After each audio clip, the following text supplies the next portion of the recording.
आज मैं बात करूंगा इमेज आर्ट टेक्स्ट की और तुम लोग को बहुत सी यूनिक टिप्स देने वाला हूं और ये भी सिखाऊंगा कि कैसे तुम लोग डिफरेंट टूल्स और एआई को यूज करके इमेज आर्ट टेक्स्ट को जनरेट कर सकते हो। Welcome to the on page SEO series part 5। Alt text वो टेक्स्ट है जो आपकी इमेज को डिस्क्राइब करता है। आर्ट टेक्स्ट की ही मदद से गूगल के सर्च इंजन को पता चलता है कि आपकी इमेज किस बारे में है और वो आपकी इमेज को सही यूजर तक पहुंचाता है। हम जब भी गूगल में कोई इमेज सर्च करते हैं तो ऑब्वियसली कोई कीवर्ड टाइप करके करते हैं या किसी स्पेसिफिक चीज की हमें इमेज चाहिए। बेसिकली ये आपकी इमेज का कीवर्ड होता है जिसके ऊपर आपकी इमेज रैंक करती है। गूगल के ऊपर बहुत से यूजर इमेज को सर्च करते हैं। जब आप अपनी इमेज के आर्ट टेक्स्ट लगाते हैं तो इससे गूगल को पता चलता है कि आपकी इमेज किस यूजर्स को दिखानी है। आर्ट टेक्स्ट वो टेक्स्ट होता है जो तुम्हारे आर्टिकल की इमेजेस को डिस्क्राइब करता है। इससे गूगल को यह पता चलता है कि तुम्हारी इमेज किस बारे में है, ताकि जब कोई यूजर गूगल पे कोई इमेज सर्च करे तो वो उसको वही रेलेवेंट इमेजेस शो कर सके। इससे तुम्हारी इमेजेस को गूगल इमेज सर्च में रैंकिंग तो मिलती है, लेकिन इसके साथ साथ ये एक नई ऑडियंस को भी कैटर करता है। जो लोग विजुअली इंपेयर्ड होते हैं, देख नहीं सकते, वो आर्टिकल्स को सुनते हैं और इस आर्ट टेक्स्ट की मदद से ऐसे लोगों को हेल्प मिलती है कि वो इस इमेज को इमेजिन कर सके कि ये किस बारे में। और एक highly optimize alt text generate करने के लिए तुम्हें इन चीजों का ख्याल रखना। टिप नंबर 1 है कि तुम लोगों ने कॉन्टेक्चुअल फ्रेजेस यूज करने। इसका मतलब यह है कि फॉर एग्जांपल एक डॉग की इमेज है और वो एक पार्क में खड़ा हुआ है, तो अगर हम इसका आर्ट टेक्स्ट बनाए तो हम यही लिखेंगे कि dog playing in the park या dog standing in the park, जो कि बहुत ही जेनरिक फ्रेजेस हैं। फॉर एग्जांपल अगर वो एक अमेरिकन हस्की डॉग है तो हमें ये लिखना है कि American husky playing in the park. अब इससे क्या होता है कि जब कोई यूजर अमेरिकन हस्की से रिलेटेड कोई कीवर्ड सर्च करता है गूगल इमेज में, तो आपकी इमेज की रेलेवेंसी बढ़ जाती है क्योंकि वो स्पेसिफिकली अमेरिकन हस्की के बारे में सर्च कर रहा है। टिप नंबर 2 है कि आपने अपने कंटेंट का भी कहीं ना कहीं रेफरेंस देना है। अब इसी एग्जांपल को लेके चलते हैं कि American husky playing in the park. अब फर्स्ट करें कि अगर आपने अमेरिकन हस्की की ट्रेनिंग से रिलेटेड आर्टिकल लिखा है जिसमें आपने ये इमेज लगाई, तो आप इसको चेंज करके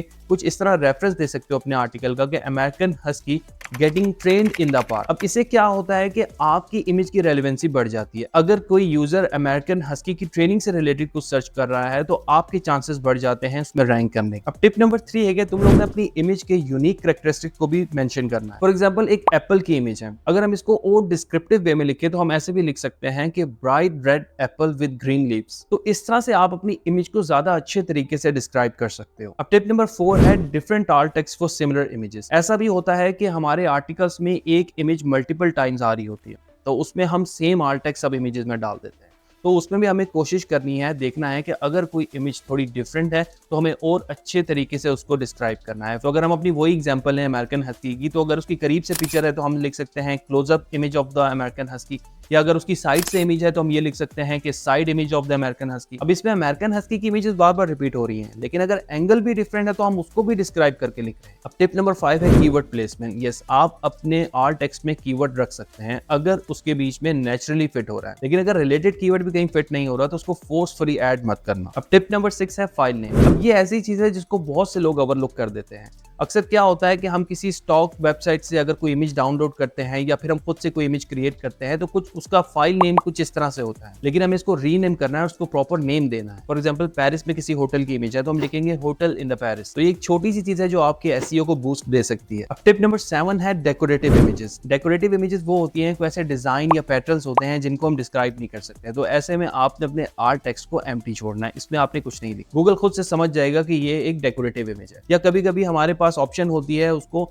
as a decorative image tag करने की, तो आप वो भी कर सकते हैं। तो यार ये थी वो सारी टिप्स जिसको आपने इंप्लीमेंट करना है जब भी आप अपना आर्ट टेक्स्ट जनरेट करें। बहुत से लोगों को कंफ्यूजन भी रहती है कि जैसे मैंने आपको बताया कि आर्ट टेक्स्ट जो है वो इमेज को डिस्क्राइब करता है, इसी तरह इमेज मेटा डाटा जो है वो भी इमेज को डिस्क्राइब करता है, इसी तरह इमेज स्कीमा मार्कअप भी इमेज को डिस्क्राइब करता है। अब इन तीनों में फर्क क्या है? देखो, ये जो आर्ट टेक्स्ट है ये आपकी इमेज को डिस्क्राइब कर रहा है, ये क्रॉलर को बता रहा है कि आपकी इमेज किस बारे में है। अब ये जो इमेज मेटा डाटा है ये आपकी इमेज का बैक एंड का डाटा है।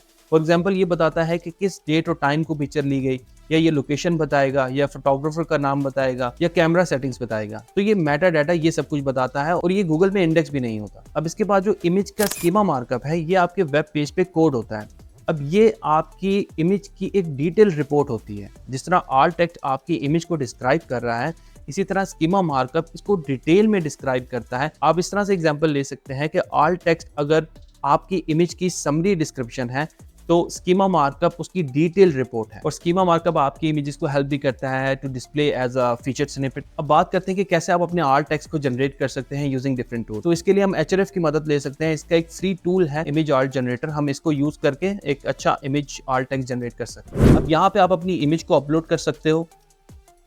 उसके बाद यहाँ पे जो नीचे डिस्क्रिप्शन दी है, यहाँ पे आप अपना टारगेट कीवर्ड डाल सकते हो।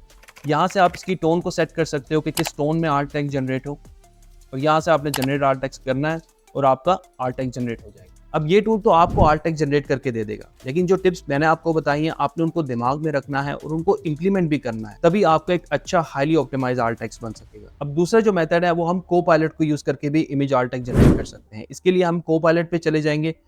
यहाँ पे हम अपनी इमेज को अपलोड करके को-पायलट को कमांड दे देंगे कि हमें इसका आर्ट टेक्स्ट जनरेट करके दो। क्योंकि ये एक एआई टूल है और ये खुद भी इमेज जनरेट करता है, तो ये हमारी इमेज को एनालाइज करके एक अच्छा सा आर्ट टेक्स्ट जनरेट करके दे देगा। आपने इन टूल्स को तभी यूज करना है अगर किसी इमेज को डिस्क्राइब करने में आपको प्रॉब्लम फेस हो रही हो, तो आप इनकी असिस्टेंस ले सकते हैं। लेकिन आपने अपने दिमाग से उसको एनालाइज करना है, उसमें चेंजेस करनी है, तभी वो एक हाईली ऑप्टिमाइज आर्ट टेक्स्ट बनेगा। तो यार अगर आपको ये वीडियो अच्छी लगी हो तो इस चैनल को सब्सक्राइब करना और वीडियो को लाइक जरूर करना। मिलते हैं आपसे नेक्स्ट वीडियो में।